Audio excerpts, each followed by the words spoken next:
Okay, so guys, good morning first of all, boys. Good morning, Aurora. Good morning, Mama Bear. I love you all and miss you all so much. It's unreal. However, Marvel 2012, definitely one for the boys. With great power comes great responsibility. It's Marvel's Amazing Spider-Man, the origin story. Okay, based on Marvel comic book series, adapted by Rich Thomas.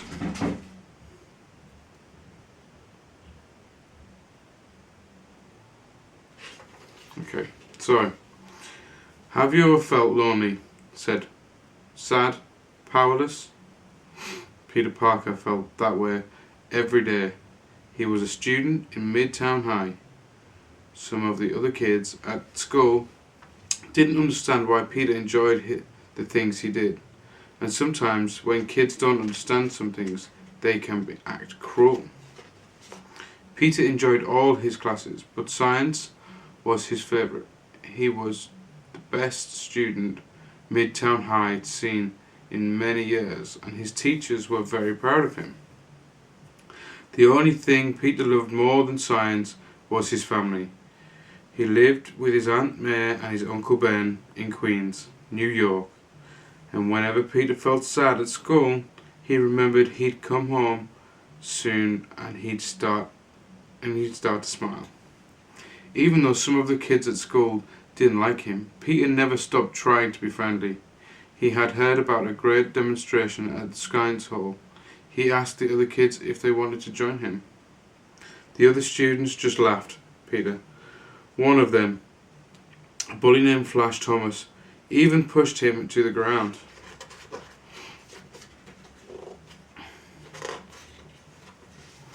By the time Peter arrived at the science hall, he had forgotten all about the classmates' cruel attentions. All he could think about was the experiment. He couldn't wait to see how the scientists would control radioactive waves. The rays were ready. Peter eagerly looked on, but so did something else. The demonstration was about to begin. It was a spider. Spider. Peter was awed by the experiment. He was thrilled to be there, in the company of such brilliant scientists. He wanted to be just like them, smart, talented, amazing. Everyone was so fascinated that no one noticed when something unplanned occurred. A spider dissembled between the rays just as they were activated, and the radioactive spider fell, dying. It bit the nearest living thing, which happened to be Peter Parker.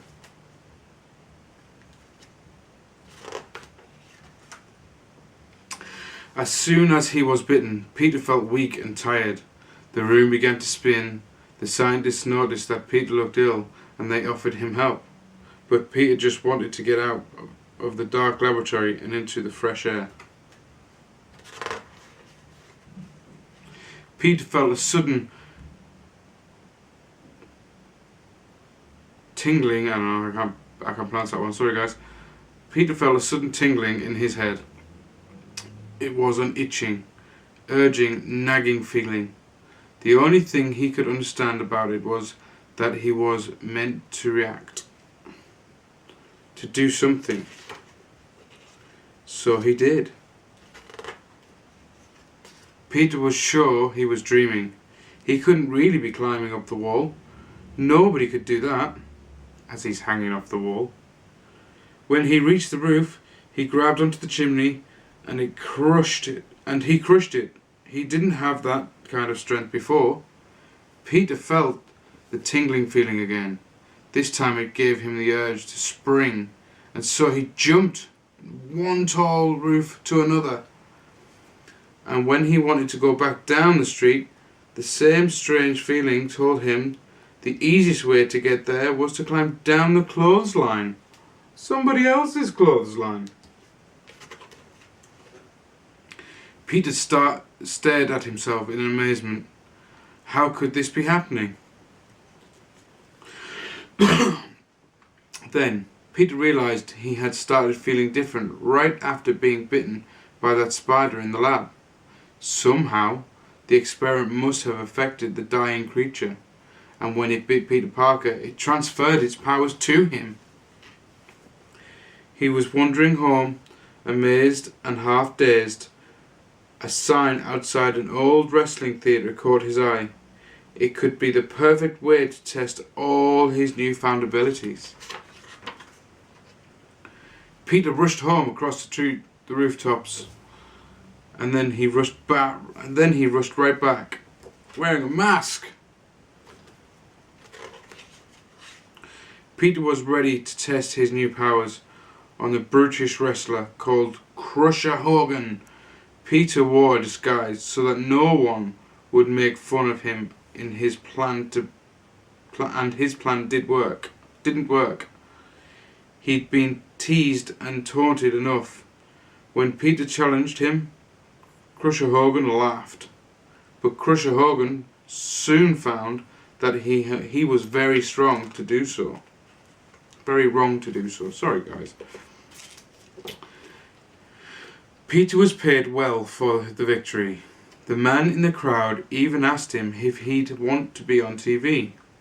Things finally seemed to be going right for Peter. Plus, Peter had had his Auntie May and Uncle Ben at home. They were still doing everything they could to make him happy. His uncle had even saved up a special microscope for Peter that he wanted.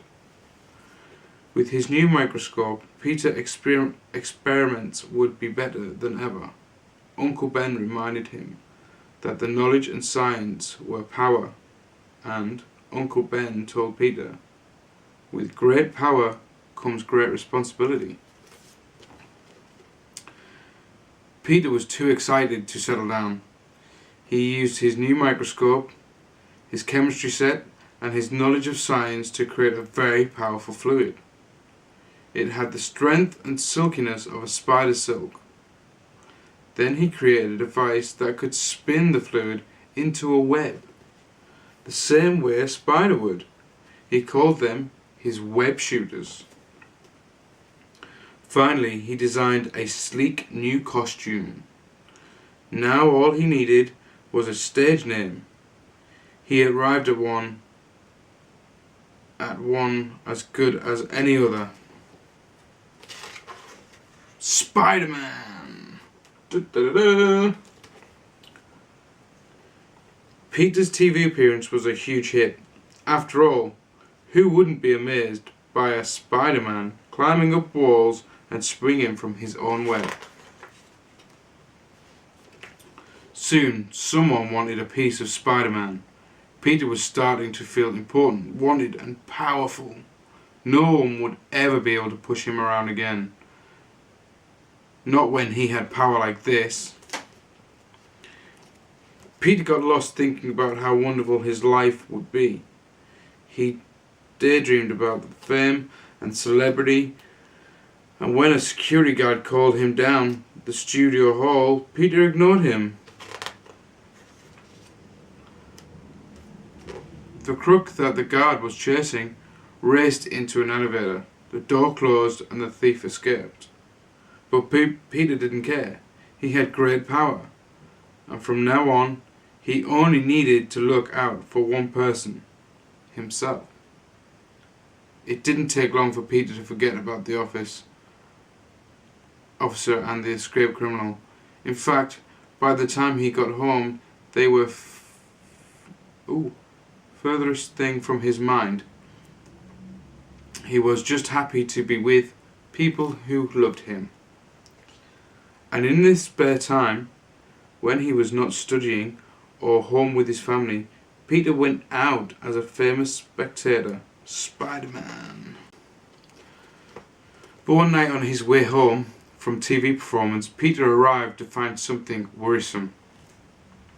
Peter knew something terrible was wrong, and he was right. His Uncle Ben had been killed by a criminal. The police officer told Peter not to worry. They had the crook concerned at an old waterfront house. Peter ran upstairs, put on his costume, and swooped over the city to avenge his uncle. Peter was quicker and more furious than ever before. At last, Peter arrived at the warehouse. He landed on the far wall. The thief was stunned. And watch when Spider-Man sprung into action. Crash, bang, wallop!